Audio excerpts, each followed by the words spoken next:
Now we are ready to start. How does it feel to be leaving after nearly a quarter of a century here? Very odd.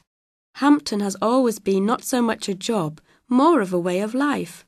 One of the things I've really liked about this school is the way it is so easy to become part of it. A fair bit of my social life has been bound up in it too, because so many of the staff have become not just colleagues, but friends. Is that the main reason you've stayed here so long? One of the reasons, obviously. I suppose it comes down to the fact that I've been happy here. Teaching in today's world can be immensely difficult, frustrating and stressful, but in a school like this, we are extremely privileged. We get all the good bits. There are no real discipline problems, and you are daily in the company of interesting and genuinely pleasant people whose intelligence and legal demands constantly force you to widen your own boundaries as you try to encourage them to widen theirs. So it's been an easy ride from the start, then? No, I don't think anyone would describe teaching as an easy ride, even here. Everybody has moments when they feel exhausted and overwhelmed, usually by the ever-increasing paperwork. Classes can be uncooperative, and you yourself can be uninspiring. This happens to us all.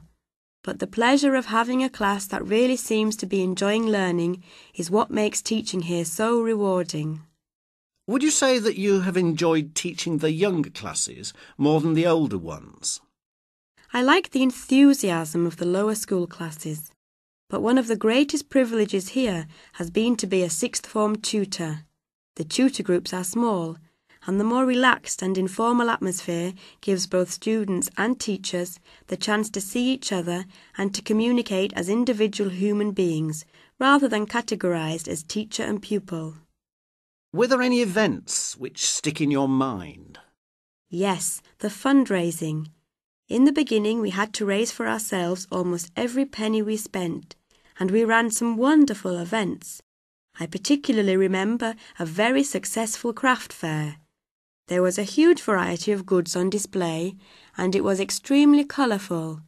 But the main fundraiser has got to be the fashion show, which we put on about 8 years ago.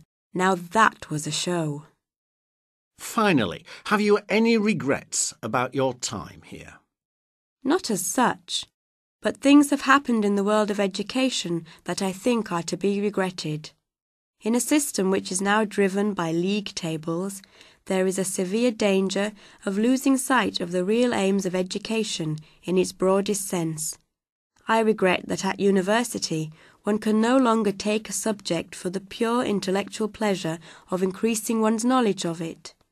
In today's more practical world, it often seems that it is not understanding which counts, but usefulness to a career. Students tend to assess information not according to whether it expands their knowledge or understanding, but according to whether it will come up in the exam.